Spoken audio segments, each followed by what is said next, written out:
So Scott, tell us what we got here in this field. Well, I'm holding some turnips in my hand, and that's tatsoi, one of my favorite green. Behind us is a cover crop, our summer cover crop, looking beautiful this autumn though, and it feeds the bees and feeds the soil, and that's buckwheat. Now, when did you sow the buckwheat? I suppose that was probably about 30 days ago. It comes to flower in 30 days, so, you know, about 4 weeks ago. And then what's the next process with the buckwheat? Well, I'll let it go a little bit longer, and then I'll probably mow it because I don't want all the seed to come back on its own. And I'll mow it, and then we'll turn it into the soil. Got it. But I want the bees to feed on it right now. Right, right. So in this field, how many varieties do you think you have? Oh gosh, in the whole field we probably have 50 to 60, maybe 70 varieties of things. And everything you grow organically? Everything is grown organically.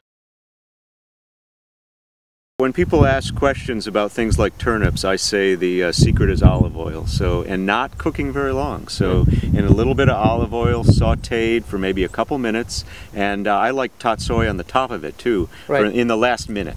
So you can eat tatsoi raw, good? Great. But you can also cook it for 30 seconds or something like that on top of the turnips. Excellent.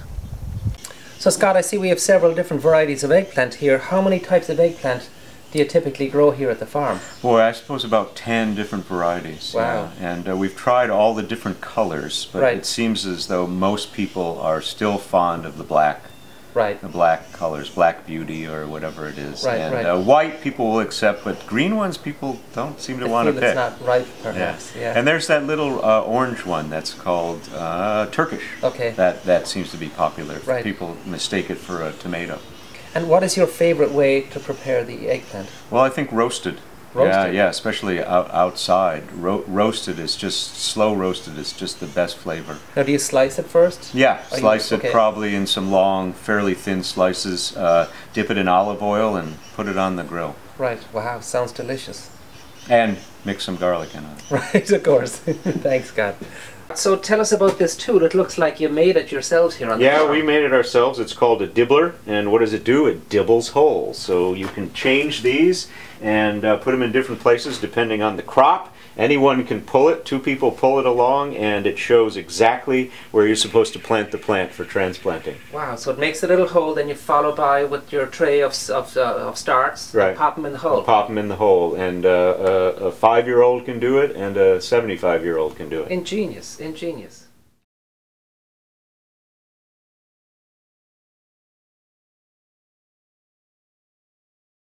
So this is a community-supported agriculture farm, and we've been farming here for 21 years.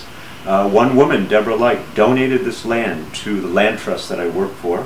So it's preserved land, and we run a community farm on the preserved land. And there's about 250 families who come and harvest their own produce here.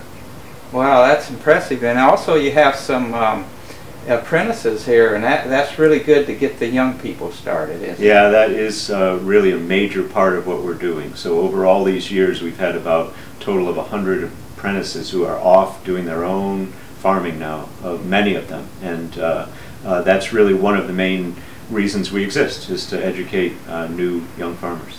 Yeah, you know, I've sampled some of these samples, and it's really good. You've got a good thing going. Thank you. It's good soil. Appreciate it.